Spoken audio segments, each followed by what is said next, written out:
Bismillahi, assalamualaikum warahmatullahi wabarakatuh.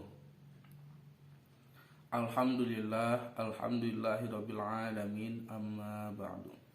Baik, di pertemuan kali ini kita akan membahas tentang konsep diri remaja. Ada yang bisa menjelaskan apa itu konsep diri remaja? Baik, konsep diri remaja yaitu remaja yang konsep dirinya berkembang dengan baik, yaitu akan tumbuh rasa percaya diri, rasa berani, semangat dalam belajar, mempunyai keyakinan diri yang lebih kuat, dan selalu aktif di dalam pembelajaran. Di sini akan kita bahas satu persatu mungkin. Nah, di sini siapa yang bisa menjelaskan tentang rasa percaya diri? Baik, nanti setelah saya jelaskan, kalian kalau misalkan sudah memahami apa itu rasa percaya diri, berani, semangat dalam belajar, berkeyakinan dirinya kuat, aktif dalam belajarnya, silahkan nanti kita sharing dan belajar bersama-sama supaya bisa saling mengerti dan bisa menjelaskan satu sama lain. Baik, di sini saya akan menjelaskan tentang rasa percaya diri. Rasa percaya diri itu sudah pasti pada diri kita sendiri. Dari katanya aja percaya diri, berarti harus percaya sama diri sendiri, seperti itu. Nah, contohnya ketika kita belajar. Ketika kita belajar, nah di situ kita harus bisa mempunyai rasa percaya diri. Kenapa? Karena setiap pembelajaran itu, setiap pertemuannya itu pasti berbeda. Nah, setelah kita mempelajari materinya, kita mencobai prakteknya. Kalau misalkan materinya itu ada tentang prakteknya, nah nanti setelah itu pasti kita juga ada yang namanya ujian. Bukan ujian hidup, tetapi ini ujian di mana kita menguji kemampuan kita itu sejauh mana sudah memahami tentang materi tersebut. Nah, dari situ kita harus bisa percaya diri. Contohnya seperti kalau misalkan kalian kan di SMA atau dulu di SMP atau di SD. Nah, itu pasti sudah mengalami yang namanya ujian. Mungkin sekarang SMA baru kelas 11, mungkin nanti kelas 12 kalian mengalami yang namanya ujian. Tapi kan sebelumnya pas SMP, SD kalian sudah mengalami ya yang namanya ujian. Nah, dari situ kita harus bisa percaya diri, karena kalau misalkan ujian-ujian biasa mungkin kalian ada yang nyontek, nengok sana sini ke temen yang ngeliat gitu. Tapi kalau misalkan ujian, kita bangkunya itu satu persatu dipisah gitu. Lumayan jaraknya jauh dan ada pengawasnya. Setiap ruangan mungkin ada sekitar 10 orang gitu, nggak lebih di setiap ruangan itu. Jadi jaraknya itu kita lumayan berjauhan. Nah, terus pengawasnya juga dari luar mungkin. Nah, dari situ kita harus bisa menimbulkan yang namanya rasa percaya diri. Ya, walaupun kita pas masih semasa belajarnya kita kurang paham, tapi kita nggak mau nanya, mungkin ya itu salah. Harusnya kalian harus terus percaya diri bahwa kita itu harus bisa setiap pembelajaran itu mengambil pembelajaran dari yang guru jelaskan gitu.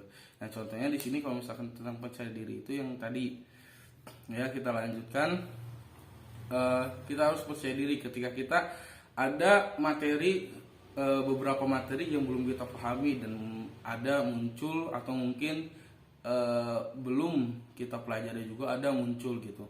Karena kan ujian itu kan ada yang dari dinas. Nah, itu tiba-tiba muncul ujiannya tanpa kita belajar terlebih dahulu. Nah, dari situ kita harus banyak-banyak pengetahuan.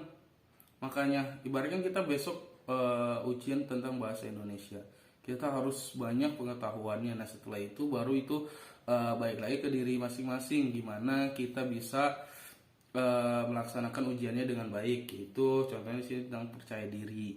Kita harus punya rasa percaya diri dalam kita menjawab dari sekian soal per soalnya. Nah, contohnya kalau misalkan kita ada materi yang belum kita pahami, itu kita harus bisa percaya kepada diri kita sendiri bahwa materi tersebut itu bisa kita lewati gitu, bisa kita bisa kita jawab gitu, walaupun ya wallahu alam gitu benar atau salahnya, tetapi kita harus percaya diri gitu, harus percaya diri dulu aja, baru nanti kedepannya kita serahin gimana benar apa salahnya. Nah yang kedua itu berani, kita harus bisa berani dalam mengambil keputusan. Tapi keputusan di sini bukan keputusan yang salah, tapi keputusan yang benar, seperti itu. Contohnya kita kalau misalkan ada pemilihan di sekolah kita, ada pemilihan ketua OSIS atau ketua kelas, kita harus berani kalau misalkan ada salah satu calon yang menurut kita itu kurang bagus gitu, menurut kita itu dia belum layak gitu buat bisa menjadi calon tersebut. Jadi kita harus berani berargumentasi gitu, menyampaikan kepada guru atau kepada wali kelas kita. Kalau misalkan pemilihan ketua kelas itu kita harus berani mengungkapkan argumentasi kita dan berikan alasannya gitu. Kenapa menurut kita itu dia kurang untuk bisa masuk ke dalam organisasi atau untuk bisa menjadi ketua kelas atau ketua organisasi dalam OSIS kalau misalkan di sekolah. Nah itu menurut kita dia kurang bagus. Kenapa? Alasannya kenapa? Nah kita harus berani berargumentasi gitu. Karena apa? Karena yang tadi kita sudah punya rasa percaya diri, dan kedua kita harus bisa berani. Kalau kita punya rasa percaya diri terus kita berani, insya Allah kita bisa menyampaikan apa argumen yang ngeganjel di dalam hati kita. Kalau misalkan kita tidak setuju ada ketua yang menurut kita itu kurang baik gitu, kurang baik kalau misalkan dia harus menjadi ketua gitu, karena entah itu sekolahnya masih bolos atau sering kurang perhatian kepada anggotanya dan lain sebagainya, masih banyak lagi. Nah, pokoknya yang menurut kita itu dia belum pantas untuk bisa menjadi ketua gitu di dalam organisasi atau di dalam kelas tersebut. Nah dari situ kita harus memunculkan rasa berani, bagaimana kita berargumen, tetapi dengan catatan harus sopan, karena mungkin kita menyampaikan argumentasinya itu kepada guru kita sendiri atau wali kelas kita sendiri gitu, atau kepada guru, intinya pasti bukan kepada teman kita. Kalau misalkan kita mengungkapkan argumen kita kepada teman kita sendiri, itu sama aja kita nggak berani. Kalau misalkan kita berani argumentasi itu, berargumen itu ke orang yang sekiranya bisa merubah gitu, bisa berpengaruh. Contohnya kan kalau misalkan kita sedang pemilihan ketua kelas, kita kurang setuju dengan calon ketua kelas tersebut, kita berargumentasi kepada wali kelas kita sendiri, kira-kira berpengaruh apa tidak? Nah itu pasti berpengaruh. Kenapa? Karena yang namanya pemilihan ketua kelas mungkin itu dari wali kelas kita sendiri, ya makanya itu pasti berpengaruh ketika kita bisa berargumen kepada wali kelas kita sendiri. Nah baik, yang nomor 3 itu selanjutnya itu tetap semangat dalam belajar. Nah ini udah pasti. Kenapa? Karena yang namanya siswa, mau SD, SMP, mau dari TK, SD, SMP, SMA, bahkan sampai mahasiswa pun, itu harus punya rasa yang namanya semangat dalam belajar. Kenapa seperti itu?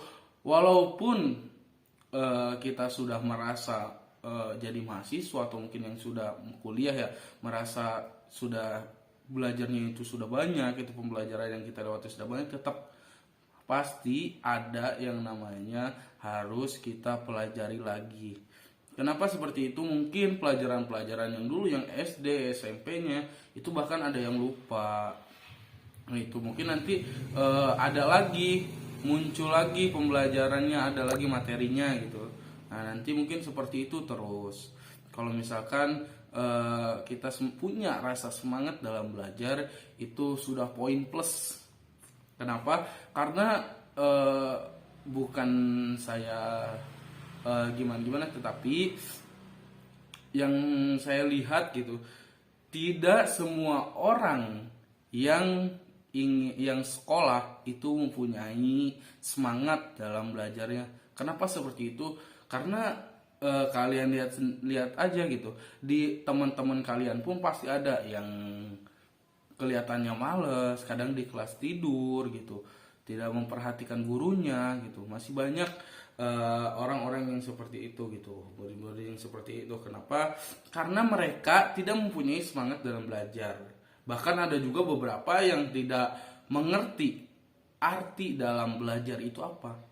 Apa itu belajar? Nah, seperti itu pasti masih banyak yang belum mengerti gitu. Apa pentingnya belajar gitu. Padahal kalau misalnya kita sudah beranjak dewasa atau mungkin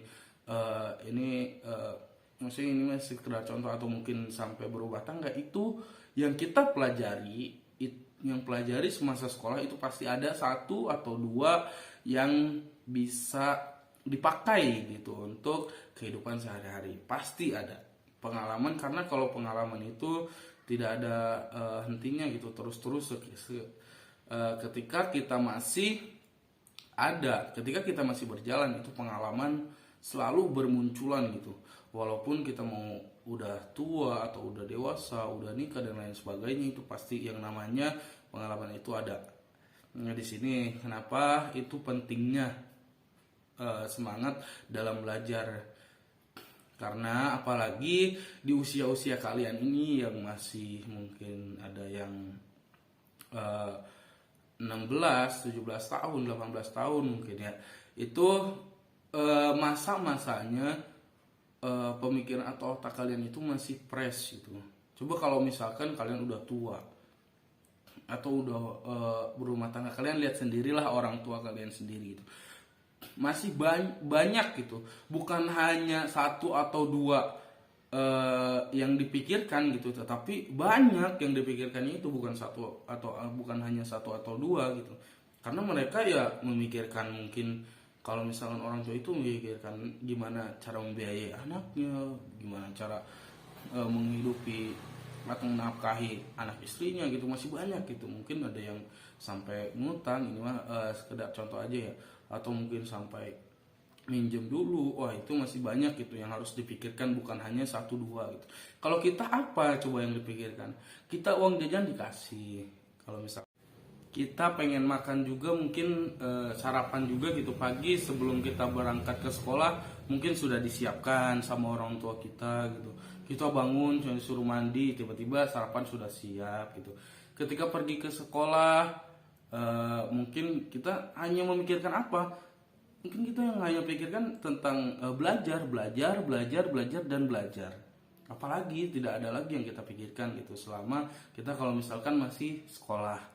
Nah, terus lanjut keyakinan diri. Nah, itu kita kalau misalkan sudah punya rasa percaya diri, kita sudah berani, kita punya semangat dalam belajar.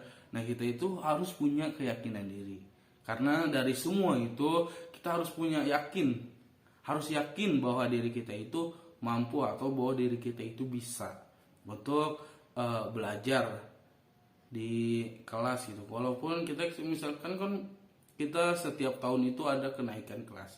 Kalau misalkan kita dari kelas 1, mungkin dari kelas 1 naik ke kelas 2 dan seterusnya gitu sampai sekarang mungkin kalian kelas 11, itu pasti kan setiap tahunnya naik terus. Itu gurunya itu menaik kelas kan kalian itu, bukan semata-mata oh ini harus naik enggak, tetapi dilihat dari belajar kalian itu mungkin sudah pantas atau sudah bisa untuk naik kelas. Nah, di situ juga kita harus punya keyakinan diri bahwa ketika kita mengerjakan ujian, belajar di dalam kelas, tidak hanya mempunyai semangat, tetapi kita juga harus punya keyakinan bahwa kita itu mampu. Kalau misalnya kita di kelas 11, kita itu harus yakin gitu, walaupun kita baru pertama kali masuk ke dalam kelas 11 tersebut, pertama kali kita mengerti tentang materinya gitu, pertama kali kita belajar tentang materi tersebut, kita harus yakin bahwa diri kita itu memang cocok, memang layak gitu berada di kelas tersebut, di kelas 11 tersebut gitu. Kita harus yakin pada diri kita sendiri bahwa kita mampu bisa melewati semua materi, bisa melewati semua ujian yang ada di dalam kelas tersebut. Nah, yang terakhir itu ada aktif dalam belajar. Itu sudah pasti. Kita punya semangat, kita punya keyakinan, kita punya keberanian, kita punya rasa percaya diri.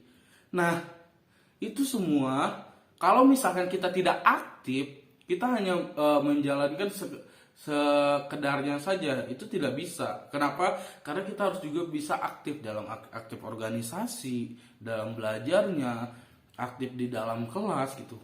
Rajin bertanya kepada seorang guru gitu, kepada guru yang menjelaskan ketika ada materi yang belum kita pahami gitu. Itu kita harus bisa aktif. Kenapa? Karena ada beberapa poin yang bisa kita dapat dari keaktifan kita ketika di dalam kelas. Contohnya, kita aktif di dalam bertanya. Nah, kita kalau misalkan aktif dalam bertanya di dalam kelas, mungkin materi yang belum kita pahami, terus materinya itu kita belum pahami, nah kita itu pengen paham gimana caranya, yaitu harus aktif di dalam kelas dengan cara bertanya. Dengan cara bertanya kita, Bu, ibaratkan, ini bagaimana caranya? Ini kalau misalkan terjadi seperti ini bagaimana gitu. Kita harus terus aja tanya, ulik-ulik terus. Nah, guru juga senang ketika ada yang nanya, berarti murid ini aktif mendengarkan gitu. Mendengarkan apa yang saya sampaikan. Coba kalau misalkan di dalam kelas, dalam suatu kelas ketika guru menjelaskan, guru menawarkan, ada yang mau bertanya, kita semuanya pada diam. Mungkin guru berpikiran, ini anak-anak sudah paham atau tidak memahami gitu, tidak menyimak sama sekali gitu. Jadi kayak guru itu kadang mungkin merasa sedikit pesimis gitu tentang pembelajaran, apa penjelasan saya kurang jelas gitu. Makanya kenapa anak-anak tidak mendengarkan atau kurang seru atau gimana, mungkin banyak pemikiran-pemikiran pesimis. Mungkin itu kalau misalkan untuk guru-guru yang misal baru, tapi kalau udah lama berpengalaman mungkin udah lebih tahu bagaimana caranya. Nah, baik, itu tentang konsep diri remaja. Ada beberapa: rasa percaya diri, berani, semangat dalam belajarnya, berkeyakinan pada dirinya, aktif di dalam belajar. Nah, baik, di sini ada yang mau ditanyakan. Nah, harus bisa bertanya gitu, harus mau bertanya ketika ada materi yang belum. Mungkin di sini ada beberapa poin juga, ada 1, 2, 3, 4, 5, ada 5 poin. Mungkin ada beberapa, ada 1 atau 2 poin mungkin yang belum kalian terlalu pahami. Ya mungkin ada dari sayanya kurang menjelaskan kepada kalian gitu, kurang menjelaskan itu kurang detail. Ya bisa kalian tanyakan, kenapa, kita sama-sama belajar. Ya, kita sama-sama belajar supaya kita semuanya itu paham, ngerti tentang materi konsep diri remaja ini gitu. Jadi harus banyak-banyak bertanya supaya bisa semuanya paham. Baik, kalau misalkan tidak ada yang ditanyakan, mungkin diakhiri ya. Mungkin kita mudah-mudahan bisa bertemu lagi nanti di lain waktu. Saya akhiri. Wassalamualaikum warahmatullahi wabarakatuh.